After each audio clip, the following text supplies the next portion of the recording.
Bienvenue sur Dogmed Learning. Nous allons parler aujourd'hui de la clavicule. Nous parlons de la clavicule. La clavicule est un os archaïque qui est situé au niveau de la ceinture scapulaire entre la scapula et en l'occurrence l'acromion et le sternum qui est plus médial. La clavicule est constituée d'un corps de deux extrémités, de deux bords et de deux faces. En ce qui concerne les extrémités, nous allons voir l'extrémité qui communique avec l'acromion, qui est l'extrémité latérale, encore appelée l'extrémité acromiale. Ensuite, nous avons plus médialement l'extrémité qui communique avec le sternum, qui est appelée l'extrémité sternale.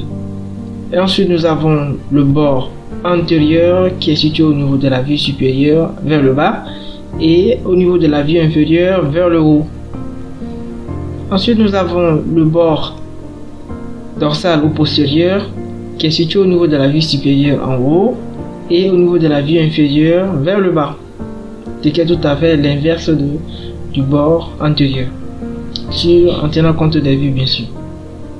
Ensuite, nous avons respectivement au niveau de ces vues, au niveau de la vue supérieure, nous avons la face supérieure.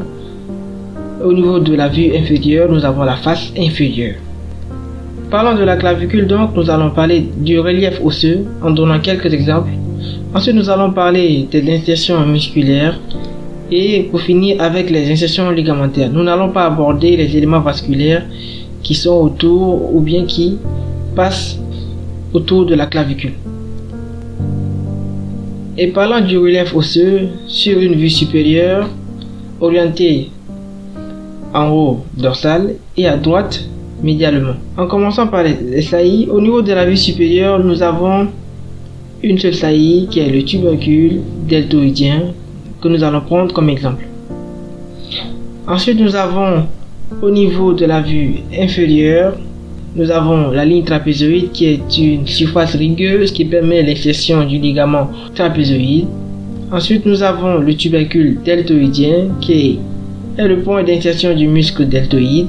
Ensuite, nous avons le tubercule conoïde qui permet l'insertion du ligament conoïde. Ensuite, nous allons parler des dépressions. Donc, au niveau de la vue inférieure, nous avons le sillon du muscle subclavier. Nous n'allons pas voir de dépression au niveau de la face supérieure. Ensuite, donc, nous allons parler des insertions musculaires. Et parlant des insertions musculaires sur la vue supérieure, nous allons le diviser en trois parties. Un tiers latéral, un tiers moyen, puis médial. En ce qui concerne le tiers latéral, nous avons l'insertion du muscle trapèze et ensuite l'insertion du muscle deltoïde. Ensuite, sur le tiers moyen puis médial, nous avons plus médialement le muscle sternoclédomastoïdien. Ensuite, au niveau des deux tiers médiaux, nous avons le muscle grand pectoral. Maintenant, sur la vue inférieure, nous allons faire de la même façon. Nous aurons un tiers latéral, puis un tiers moyen, puis médial. Nous avons le muscle deltoïde qui s'insère au niveau du tiers latéral. Ensuite, le muscle subclavier qui s'insère au niveau du tiers moyen. Et ensuite, nous avons le muscle sternoclédomastoïdien qui se situe au niveau du tiers médial. Et pour terminer avec le muscle grand pectoral qui prend les deux tiers médiaux. Maintenant, nous allons parler des insertions ligamentaires. Et parlant des insertions ligamentaires, nous allons parler seulement des insertions ligamentaires au niveau de la vue inférieure.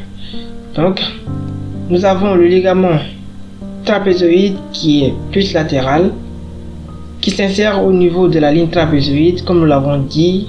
Et ensuite, nous avons le ligament conoïde. Le ligament conoïde qui, avec le ligament trapézoïde, vont former le ligament coraco-claviculaire.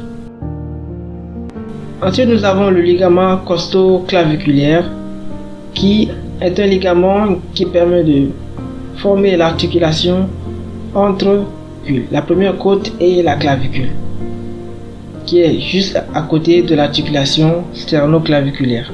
Eh bien, c'est la fin de cette présentation, donc nous allons nous voir S'il plaît à Dieu, à une prochaine vidéo.